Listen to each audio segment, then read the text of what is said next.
দুর্ভোগের কথা যখন বলছিলাম তখন আপনাদের সামনে তুলে ধরি কামারহাটির ছবি। কামারহাটির বিস্তীর্ণ এলাকা জলমগ্ন, প্রায় জলের তলায়, সেটা আপনারা ছবিটা দেখলেই বুঝতে পারবেন। কামারহাটির বেশ কিছু এলাকা অর্থাৎ বসাকপাড়া, আমতলা সহ বিস্তীর্ণ এলাকা এভাবেই জলমগ্ন, তার মধ্যে দিয়ে যাতায়াত করতে হচ্ছে মানুষকে।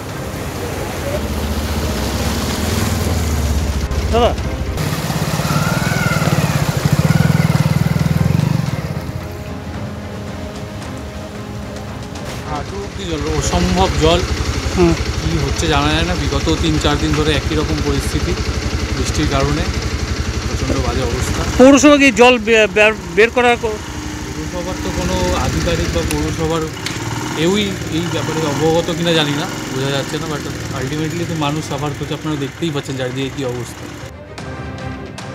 হাঁটু অব্দি জল, অসম্ভব জল, কি হচ্ছে জানা যায় না। বিগত 3-4 দিন ধরে একই রকম পরিস্থিতি, বৃষ্টির কারণে প্রচণ্ড বাজে অবস্থা। পৌরসভা কি জল বের করা? পৌরসভার তো কোনো আধিকারিক বা পৌরসভার কেউই এই ব্যাপারে অবগত কিনা জানি না, বোঝা যাচ্ছে না। বাট আলটিমেটলি তো মানুষ সাফার করছে, আপনারা দেখতেই পাচ্ছেন চারিদিকে কী অবস্থা।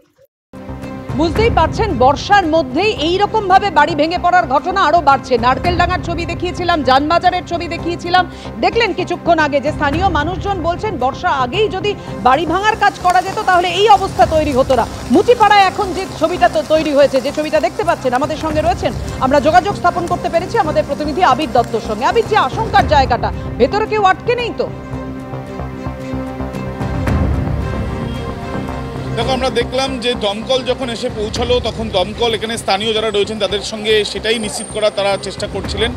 শুভঙ্কর, আমার ক্যামেরা পার্সনকে বলছি আরও একবার ছবিটা দেখানোর জন্য, যে ইতিমধ্যে এই যে সাইট যেখানে এই মেরামতির কাজ হচ্ছিল বা ভাঙার কাজ হচ্ছিল, একটা যে বড় অংশ ভেঙে পড়েছে সেটা কিন্তু রাস্তার ছবিটা দেখলেই স্পষ্ট, যে পিলার সহ দেওয়াল সহ এই অংশ পুরো রাস্তায় এসে পড়েছে। রাস্তা তো অবরুদ্ধ হয়েছেই, যারা কাজ করছিলেন প্রায় 5 থেকে 6 জন, তাদের মধ্যে 3 জন গুরুতর আহত হয়েছেন, যাদেরকে কলকাতা মেডিকেল কলেজ হাসপাতালে নিয়ে যাওয়া হয়েছে বলে জানা যাচ্ছে।